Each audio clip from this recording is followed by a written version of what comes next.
Nadreen, आज भी अडयाला में मुलाकात ना करवाने का दिन है। मुलाकात करने की कोशिश की जाएगी, लेकिन आज भी मुलाकात ना करवाने का दिन है। जब तक आप हुकूमत को गिच्ची से अवाम नहीं पकड़ेगी, तब तक इमरान खान की मुलाकात उनकी फैमिली से, वकला से या लीडरशिप से नहीं होगी। जब तक इनको गिच्ची से नहीं पकड़ेंगे, इनके ऊपर प्रेशर नहीं आएगा। विदाउट प्रेशर उनको फर्क ही कोई नहीं पड़ता इससे। नादरीन, साद रिजवी के बारे में उनकी पार्टी ने जब दावा किया कि अब वो एजेंसियों की हिरासत में है, तो मैं फिर आपको चंद चीज़ें बताता हूँ। चंद दिन पहले मेरे पास एक इंफॉर्मेशन आई थी कि साद रिजवी कहाँ है, इन भाइयों के हवाले से। मैं सारी डिटेल्स तो आपके साथ शेयर नहीं करता, लेकिन मैं आपको ये बताता हूँ कि ये हैं पंजाब में। ये झूठ है कि कोई कहता है जी वो कश्मीर चले गए, कोई कहता है जी खैबर पख्तूनख्वा चले गए, सब झूठ है। रिजवी बरादरान को पंजाब से बाहर नहीं ले जाया गया, वो पंजाब के अंदर मौजूद है। और एक और बात बताता हूँ, बहुत ज़्यादा ट्रैवल भी नहीं करवाया गया। एक और बात बताता हूँ, सेफ हाउस टाइप जगह है जिसके अंदर उनको रखा गया है, और उन्हें वहाँ डॉक्टर की सहूलत भी मैसर है। एक चीज़ और मैं आपको बता देता हूँ, जिस दिन क्रैकडाउन हो रहा था उस दिन साद रिजवी साहब से, उनके लोगों से मेरी बात हुई थी, और वो ये बता रहे थे कि काफ़ी लचक उनके मौक़िफ़ में थी। वो कह रहे थे हम बात करना चाहते हैं, जो हुकूमत की जायज़ बातें हैं वो हम सारी मान लेते हैं, हम अभी यहाँ से अपना एहतजाज भी वापस ले जाते हैं, और मुस्तकबिल में हम हुकूमत के साथ एक तरीक़ाकार बना लेते हैं, हमें मत मारो। तो काफ़ी हद तक कंप्रोमाइज़ उन्होंने उस दिन कर लिया था अपने मौके पे। उन्होंने अपना एहतजाज ख़त्म करने का ऐलान कर दिया था। जो अमेरिका की एम्बेसी जाने का उनका एक ऐलान था, वो उन्होंने वापस ले लिया था। उन्होंने इस्लामाबाद जाने का इरादा भी तर्क कर दिया था, वो वापस अपने घर जाना चाहते थे। इन चीज़ों पे उन्होंने उस वक्त कंप्रोमाइज़ कर लिया था। वो कह रहे थे जी हम ठीक है, अभी लोगों की जान बचाना बहुत ज़रूरी है। लेकिन मेरी इंफॉर्मेशन के मुताबिक चंद दिन पहले तक कुछ मुतालबात जो रिजवी साहब से किए गए हैं, उन्होंने वो नहीं माने। मैं कुछ मुतालबात की बात कर रहा हूँ, बहुत सारी चीज़ें तो उन्होंने पहले ही लचक दिखा दी थी कि ये चीज़ें हम कर लेते हैं, लेकिन कुछ मुतालबात ही ऐसे भोंडे किस्म के होते हैं बाद औक़ात। तो वो मुझे अब ये एग्जैक्टली नहीं पता, लेकिन मुझे ये पता है कि किसी एक मामले के ऊपर मुतालबात ऐसे हैं जहाँ पर उन्होंने कहा जी अब ये ज़्यादती है, ये ना करें आप। तो ये अब ये मेरे एक सोर्स ने मुझे बताया, मैं अब नॉट श्योर, लेकिन जो इन्फॉर्मेशन मेरे पास दो ज़राए से पहुँची है उसके मुताबिक हैं वो पंजाब में, और वो ज़्यादा दूर भी नहीं उनको ट्रैवल करवाया गया। बहरहाल देखिए, अब उनको ट्रैवल करवाएंगे तो अगली खबर निकलेगी। जब तक ये अंदर दबा के रखते हैं तब तक तो खबरें नहीं निकलती। लेकिन इतनी खबर मैंने आपको पहले दिन दे दी थी कि वो एजेंसियों की हिरासत में है। नादरीन, एक दावा किया गया, और ये दावा बार बार किया गया, बार बार ये दावा किया गया कि जनाब पाकिस्तान के बड़े बेहतरीन ताल्लुकात आलमी सतह पे हो गए, और पाकिस्तान को आलमी सतह पे बहुत पजीराई मिल रही है। इंफॉर्मेशन मिनिस्टर ने दावा किया जी हमारे पासपोर्ट को कदर की नज़र से देखा जा रहा है, हमें दुनिया के अंदर स्ट्रॉन्ग मुल्क के तौर पे देखा जा रहा है, इमिग्रेशन के काउंटर्स के ऊपर हमें बहुत इज्जत मिल रही है। बड़ी बड़ी इन्होंने बातें की।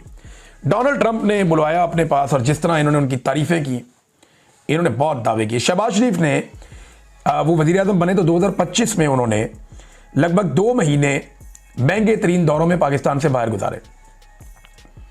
यानी वज़ीर आज़म एक ऐसे मुल्क का जो मसाइल में घिरा हुआ है, उस मुल्क का वज़ीर आज़म सरमायाकारी लाने के लिए 2 महीने साल में से पाकिस्तान से बाहर गुजारता है, और महंगे तरीन दौरे करता है, टब्बर लेके जाता है, बंदे लेके जाता है, रश लेके जाता है, और खसूसी परवाज़ों पे जाता है, अवाम का पैसा उड़ाता है, करोड़ों अरबों रुपया लगा देता है दौरों के ऊपर, और मिलता क्या है? टका भी नहीं मिलता। कोई पैसा पाकिस्तान के अंदर नहीं आता इस आदमी के दौरों के नतीजे में, और हर बार ये करोड़ों रुपए खर्च कर देते हैं, मगर मिलता कुछ नहीं है। जिन ममालिक से इन्होंने ताल्लुकात बनाए, उन तमाम ममालिक ने पाकिस्तानियों के वीज़े या तो मुश्किल कर दिए या उन पर पाबंदी लगा दी। मैं आपको बिल्कुल सही बता रहा हूँ। इनके सबसे अच्छे ताल्लुकात गल्फ रीजन के अंदर यूएई के साथ है। यूएई पाकिस्तानियों को वीज़े नहीं दे रहा, सबको पता है। इनके बड़े अच्छे ताल्लुकात ओमान के साथ है। वहाँ पता चला कि इन्होंने खुद रिक्वेस्ट की कि जनाब हमारे लोगों को वीज़े देना बंद कर दें, पाकिस्तान से लोग बहुत बड़ी तादाद में छोड़ छोड़ के निकल रहे हैं, वहाँ भी वीज़े नहीं मिल रहे। सऊदी अरब ने रिकॉर्ड बंदे पाकिस्तानी डिपोर्ट कर दिए हैं सऊदी अरब से, उधर भी प्रॉब्लम आ गया। यूरोप ने कई सरकारी मुलाजमीन के वीज़े मनसूख कर दिए, दिए नहीं उनको वीज़े, मुस्तरद कर दिए दरखास्तें। और कोई पुलिस वालों की तो ये कहकर उन्होंने मुस्तरद कर दी मुबैना तौर पे कि आप लोग तो जुल्म में मुलव्वस हैं, यानी इंसानी हुकूक की पामालियों में आप मुलव्वस हैं, लिहाजा आपको तो वीज़े नहीं मिल सकते। उनके वीज़े ही मुस्तरद कर दिए। तो बिलाखिर अमेरिका ने भी दीगर ममालिक के साथ साथ पाकिस्तान के वीज़ा पर पाबंदी लगाई है। अब पाकिस्तानियों के ऊपर एक पाबंदी अमेरिका ने भी लगा दी, और मुल्कों पे भी लगाई, लेकिन पाकिस्तान पे भी लगा दी। इसमें जो इंटरेस्टिंग बात है वो ये है कि भारत के ऊपर अमेरिका ने पाबंदी नहीं लगाई। हालांकि ट्रंप कहता है कि नरेंद्र मोदी के साथ मेरी खटपट चल रही है, लेकिन भारत पे पाबंदी नहीं लगाई। और पाबंदी किस पे लगा दी? पाकिस्तान पर। ट्रंप साहब जो हैं वो फील्ड मार्शल और शहबाज शरीफ की तारीफें करते हैं, पाबंदी पाकिस्तान पे लगती है। नोबेल के लिए आसिम मुनीर और शहबाज शरीफ उन्हें नामजद करते हैं, पाबंदी पाकिस्तान पे लगती है। हम शुरू से ही आपके साथ हैं हर मामले पे, ये यकीन दहानी आसिम मुनीर साहब और शहबाज शरीफ साहब करते हैं, और पाबंदी पाकिस्तान पे लगती है। आलमी लेवल पर पॉलिश करता है हमारा वजीर आजम, हत्ता कि जो गैर मुल्की मीडिया है वो शहबाज शरीफ को शू शाइन बॉय का नाम दे देता है, लेकिन इसके बावजूद अमेरिका पाबंदी पाकिस्तान पे लगाता है, इंडिया पे नहीं लगाता। इसराइल और फलस्तीन पर अपना मौक़िफ़ ही पाकिस्तान ने बदल लिया अमरीकी ख्वाहिश को देखते हुए, लेकिन पाबंदी पाकिस्तान पे लग गई। हमास पर पाकिस्तान ने यू टर्न ले लिया, फिर भी पाबंदी पाकिस्तान पर लग गई। मादनियात का बीफ केस लेकर पहुंच गए, जाके सामने रख दिया, फिर भी पाबंदी पाकिस्तान पर लग गई। अमरीकी एम्बेसी की तरफ बढ़ने वालों को मुरीदके में उनका कत्लेआम करवा दिया गया, फिर भी पाबंदी पाकिस्तान पर लग गई।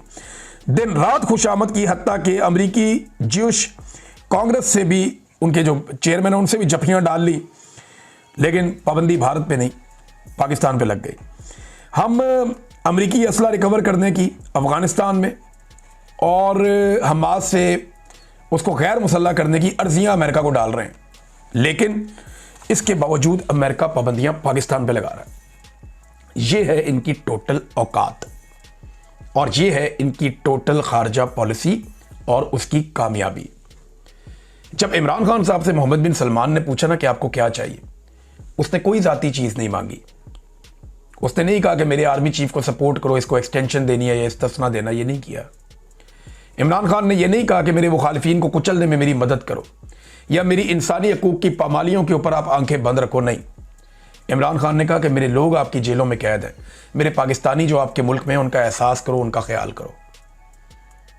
और यही बात इमरान खान ने की, और बाद में मोहम्मद बिन सलमान ने उसके ऊपर अमल दरामद किया। जो वादा मोहम्मद बिन सलमान ने किया वो उन्होंने पूरा किया। इसके लिए पाकिस्तानियों को उनका शुक्रिया अदा करना चाहिए। लेकिन इन लोगों ने जब किसी से मुलाकात की, जहां मुलाकात की, अपनी जात के लिए मांगा और पाकिस्तान के लिए कुछ नहीं मांगा। नतीजा क्या निकला?